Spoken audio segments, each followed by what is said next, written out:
अस्सलाम वालेकुम वरहमतुल्लाहि वबरकातुहू। सुबहान अल्लाह व बिहम्दिही सुबहान अल्लाहिल अज़ीम। अल्लाहुम्मा सल्लि अला मुहम्मदिन व अला आले मुहम्मद कमा सल्लैता अला इब्राहीम व अला आले इब्राहीम इन्नका हमीदुम मजीद। अल्लाहुम्मा बारिक अला मुहम्मद व अला आले मुहम्मद कमा बारकता अला इब्राहीम व अला आले इब्राहीम इन्नका हमीदुम मजीद। दोस्तों, आज 22 सितंबर 2023 और एक बहुत ही बाबरकत दिन, जुमातुल मुबारक का एक बाबरकत दिन है। आम तौर पे हम जुमा वाले दिन मुसलमान एक दूसरे को जुमा मुबारक की एक वो जो होती है ना रवायतन मुबारकबाद, वो देना शुरू कर देते हैं। लेकिन हकीकत में मुबारक किस चीज़ की? मुबारक तो उस चीज़ की दी जाती है अगर कोई इंसान उस दिन कोई ख़ास ऐसा काम जो उस दिन से जुड़ा हुआ है वो कर गुजरे, तो चले उसको तो बंदा मुबारकबाद दे कि भाई आपने ये कारनामा किया है जुम्मा वाले दिन, या जुम्मा वाले दिन ये बरक़ात, इन बरक़ात का जिक्र मिलता है, तो उन बरक़ात से आपने भी फ़ायदा उठाया है, तो इस लिहाज से आपको वो बरक़ात मुबारक हों जिनसे आपने फ़ायदा उठाया है। लेकिन खाली जुम्मा मुबारक वो जो है वो मुनासिब नहीं लगता। जुम्मा के दिन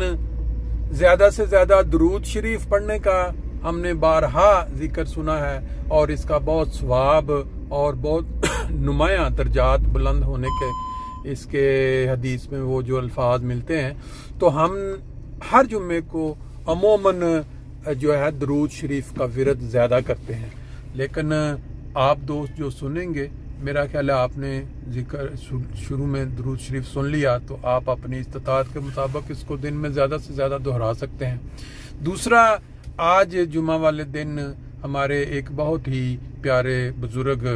जो महमूद अहमद बाजवा साहब, जिनकी वफ़ात हुई थी 2 रोज़ कबल, उनका जो नमाज जनाजा है वो बैतुस्सुबूह फ्रैंकफर्ट में जो जुम्मे की नमाज के बाद अदा की जाएगी। तो ये इतला देना भी मकसद था, क्योंकि बाज़ औक़ात मुझे दोस्त मिलते हैं जब तदफीन के मौके पे या जनाजे के मौके पे, तो ज़हारे तशक्कुर या शुक्रिया अदा कर रहे होते हैं कि आपकी वजह से हमें ये इतला पहुंची और हम यहाँ शामिल हो पाए। बहरहाल मेरा इसमें कोई ना तो जोर लगता है, ना कोई मेरा इसके अंदर कोई क्या कहते हैं कोई टाइम ज़ाया होता है। हाँ, ये है कि बाज़ औक़ात लोग जिनकी ये तबीयत के ख़िलाफ़ है, जिनको ये चीज़ पसंद नहीं है, वो मुझे ज़रूर क्रिटिक करके बताते हैं कि भाई आप क्यों ये इस तरह प्रोग्राम जो है किसी की वफ़ात की इतला या किसी की वफ़ात के वो मनाज़र जिसमें उनके अजीज़ व अकारब दूसरे ममालिक में बैठ के शामिल हो जाते हैं, वो ऐसे ही जैसे कि वो वहाँ शामिल थे, तो ये आप क्यों करते हैं? तो मेरा हमेशा ये रहा है मौक़िफ़ कि आज तक मैंने नहीं देखा कोई इस तरह का कोई पहले किसी ने ये किया हो कि एक शख्स इस दुनिया से चला गया, वफ़ात पा गया, उसके जो अजीज़ व अकारब करीबी या उसके वो दूर के अजीज़ व अकारब जो उसको प्यार करते थे वो करीब नहीं है, तो वो उस आखिरी टाइम में वो साथ अगर इस तरह शामिल हो जाते हैं और उसको दुआएं देते हैं, तो मेरा नहीं ख्याल कि इसमें कोई गलत चीज़ है या उसमें कोई नुकसानदेह चीज़ है। हाँ, अलबत्ता अगर कोई करीबी अजीज़ या कोई पसंद नहीं करे तो फिर किसी की नाराज़गी लेना तो मकसद नहीं है। बहरहाल इतला देना ये मकसद था आज महमूद अहमद बाजवा साहब, जिनका ताल्लुक पाकिस्तान दाते ज़ात से था। दाते ज़ात का जब हम नाम सुनते हैं तो वहाँ से जो जुड़ा हुआ ताल्लुक है, जो बाजवा फैमिलियाँ, बाजवा खान काफ़ी, क्योंकि किसी तरह से पाकिस्तान के जो पहले वज़ीर ख़ारजा सर ज़फ़रुल्लाह खान थे, उनका भी ताल्लुक बड़ा गहरा ताल्लुक वहाँ जा मिलता है। सर ज़फ़रुल्लाह खान के मुतल्लिक़ मेरा ख्याल है कि आज की जो जनरेशन है पाकिस्तान के अंदर, उनको बहुत ही गलत किस्म की जो है मालूमात या जिसको कहते हैं मिसगाइड करना अपने हीरोज़ के मुतल्लिक़, वो एक बाकायदा प्लान के ज़रिए किया जा रहा है ताकि जो ज़हन है नई जनरेशन के वो गंदे कर दिए जाए, प्रगंदा कर दिए जाएं और मकासद पीछे क्या है कि किसी तरह जमात अहमदिया जिसने पाकिस्तान बनाने के अंदर बहुत ही कलीदी किरदार अदा किया और कायद आज़म जो बानी पाकिस्तान है उन्होंने जमात अहमदिया का बारहा कई मौके पे शुक्रिया भी अदा किया। और सबसे ज़रूरी चीज़ जो आपको मैं बताऊं कि आप जानते हैं कि सर ज़फ़रुल्लाह खान जो है वो पाकिस्तान के पहले वज़ीर ख़ारजा मुंतखब हुए। अब इसके पीछे भी आप सुन लें कि जब पाकिस्तान आज़ाद हुआ तो कायद आज़म जो बानी पाकिस्तान थे वो जानते थे कि कौन से जो अशख़ास हैं वो पाकिस्तान को मतलूब हैं, जो पाकिस्तान की खिदमत कर सकते हैं खलूस के साथ, नेक नियति के साथ। तो उन्होंने लियाकत अली खान जो पहले वज़ीर आज़म बने थे उनको भेजा सर ज़फ़रुल्लाह खान के पास कि भाई आप उनको मेरा पैगाम पहुंचाएं कि आप अब पाकिस्तान आज़ाद हुआ है तो हम पाकिस्तान में शामिल हों, ना सिर्फ पाकिस्तान में बल्कि हम आपके लिए 3 जो है वो कलीदी जो होती हैं गवर्नमेंट के अंदर ओहदे वो आपके लिए हम एक तो आप अगर आप चाहें तो आप चीफ जस्टिस ऑफ पाकिस्तान जो सुप्रीम वो बन सकते हैं या आपको बना देते हैं, या फिर आपको पंजाब का जो गवर्नर है वो बना देते हैं, और तीसरा या वज़ीर आला या गवर्नर एक चीज़, और तीसरा आपको जो है वो फॉरेन मिनिस्ट्री के लिए जो है वो ले लेते हैं। तो उन्होंने आगे से जवाब दिया कि भाई कायद आज़म की क्या ख्वाहिश है, वो क्या समझते हैं कि मैं किस रंग में खिदमत करूं। तो कायद आज़म ने उनको कहा कि क्योंकि पाकिस्तान नया नया बना है, आज़ाद हुआ है, तो ये दुनिया में इसका एक चेहरा जो है वो बनाया जाना है, एक तस्वर। तो आप मैं समझता हूँ कि आपके लिए वज़ीर ख़ारजा का जो है तो वो उन्होंने फिर उनको जिम्मेवारी दी जो उन्होंने बहुत आला रंग में निभाई। अब इससे आगे ज़रा चलते हैं। पूरी कौम आज के वक्त में ये जानती है कि पाकिस्तान के बनने के बाद जब पाकिस्तान की नुमाइंदगी हुई मुख्तलिफ फोरम्स पे बाहर अक़वाम मुत्तहिदा में, और ये तो कितना नाम रोशन किया पाकिस्तान का सर ज़फ़रुल्लाह खान ने, और उन्होंने अपनी नुमाइंदगी जो पाकिस्तान की थी उसमें उन्होंने कितने मुसलमान ममालिक की आज़ादी में मेन किरदार अदा किया जो आज भी उसको सराहते हैं। ये एक अलहदा स्टोरी है। उन्होंने अपने गांव जो उनका आबाई जगह थी डस्का, वहाँ एक मस्जिद भी तामीर करवाई उस वक़्त। अब देखें अलमिया पाकिस्तान का जो नई कौम को छुपा के दिखाया जा रहा है, नई नई तबाही पाकिस्तान को तबाह करने की जो तंजीमें बनाई गई हैं वो अब क्या काम कर रही हैं। चंद दिन कबल उन्होंने वहाँ एक डिमांड की है कि वो मस्जिद जो पाकिस्तान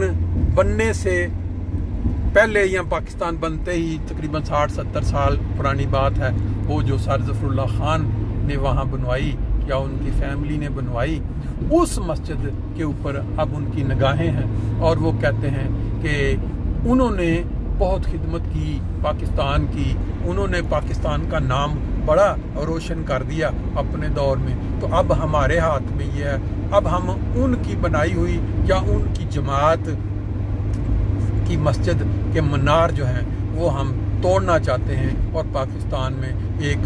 दहशत का जो क्या कहते हैं नमूना पेश करना चाहते हैं कि ये फौज, ये गवर्नमेंट या ये जो सूबे हैं, ये जो पुलिस है, इनको हम बिल्कुल कतन कुछ नहीं समझते, बल्कि हम वो इस्लाम का नाम बदनाम करते, इस्लाम के नाम पे हम ये दहशत फैला रहे हैं कि वो जो कमज़ोर कम्युनिटी जो तादाद में कम है, जिनके आबाओ अजदाद ने पाकिस्तान की तरक्की में और पाकिस्तान का नाम बुलंद करने में बहुत ही बुनियादी किरदार अदा किया, अब हम उसका जो उनको सिला है वो अब हम देंगे। यूं कि उनकी जो मसाजिद हैं पूरे पाकिस्तान में, उनके मीनार हम तोड़ेंगे और उनके महराब हम तोड़ेंगे। और जो नई जनरेशन है पाकिस्तान में, जहाँ लोग हैं, जो अदारे हैं जिनका काम हिफाजत करना है, उनके मुंह के ऊपर हम तमांचा मारेंगे, ऐसा तमांचा मारेंगे कि आइंदा आने वाली नस्लें भी सबक सीखेंगी कि जब एक मजहबी तंजीम जिसको आप खुद दूध पिला पिला के, वो जो जिस तरह सांप होता है उसको, जब आप उसको तैयार करते हैं तो वो फिर आप ही के जो अदारे हैं, जो आपके वो हुकूमत में वो सारे जो भी